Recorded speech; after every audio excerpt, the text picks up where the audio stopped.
This is my response to the Flint documentary. And I said that community leaders have the responsibility of telling the citizens of that community about when they might be in danger, such as if the water is not safe to drink or if a natural disaster like a hurricane might be coming. They need to make sure that people are well informed so they can be safe and prepare for the event.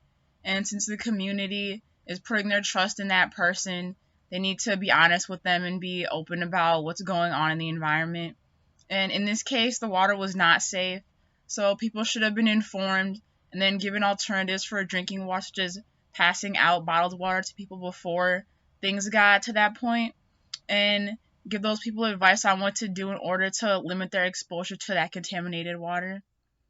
And for the question, do we have a right to clean water? I said yes, we do have a right to clean water because people need water in order to survive, and without it, you would dehydrate and die.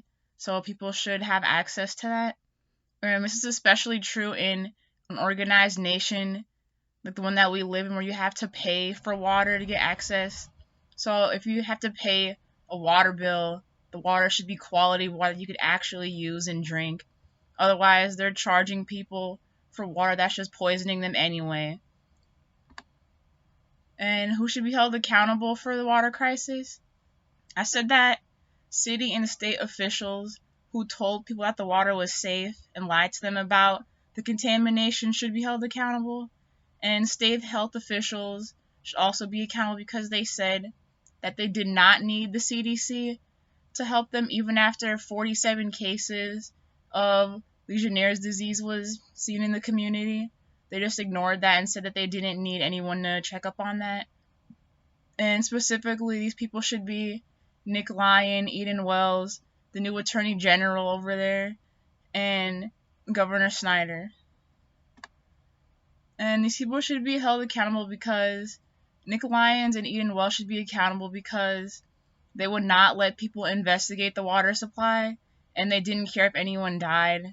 So they did not tell people about the water and how dangerous it was for them and try to cover it up, which led to a lot of unnecessary deaths that could have been prevented if they actually chose to take action about the unsafe drinking water. And by interfering with the investigation, they were preventing people from actually seeing what the problem was with the water so that something could actually be done. And there was also no safety regulations regarding the river and the corroded pipe, so the minerals and iron got into the water and made it unsafe. And Governor Snyder should be accountable because he knew about the outbreak and did nothing as cases kept happening, and he waited too long to take action and didn't even attempt to test the water when that was the only thing that really changed by the time the diseases were starting to increase. And the new Attorney General should also be accountable because she dropped charges on the people that were being investigated, such as Nick Lyons in the courts, and dismissed the investigation to start from scratch. So this is wasting a lot of valuable time on an investigation that was pretty much already done and was already clearly had all the information that they needed. So now more people will likely die before the investigation is complete, even if it actually does end up getting completed. They might just push it back, so that's just going to lead to more deaths in the community. And their punishment should be that all of them should be removed from their positions and not be allowed to come back to these positions.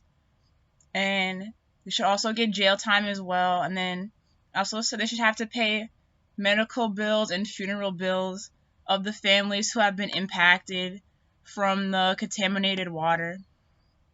And I decided on these punishments because I decided that they should be removed from their positions because they are clearly not thinking about what will benefit the community. They're only thinking about themselves and how they could save money and make more money for themselves rather than trying to help out people in the community. So they should not be trusted to protect and serve the community anymore because they're just focusing on their own best interests. And I said they should get jail time because them choosing not to take action, such as making sure that the water was safe, led to death that could have been prevented. and their lack of action caused people to die and could have been completely avoided if they actually cared about the well-being of those in the community and would have got the water tested and told people about the changes in the water rather than just saying that it was fine to drink and lying to them. And then I said they should pay the people's medical and funeral bills because by not doing anything, they put people at risk, and this caused a lot of people to get sick and have a lot of diseases and injuries that they have to live with, and they eventually do pass away from having so many health complications. So now these people and their families have the stress of medical bills and sometimes also those funeral bills that could have been avoided if these people would have just done their job and told them about the water. So they should have to pay for not doing their job by providing aid to those who were affected by the water crisis.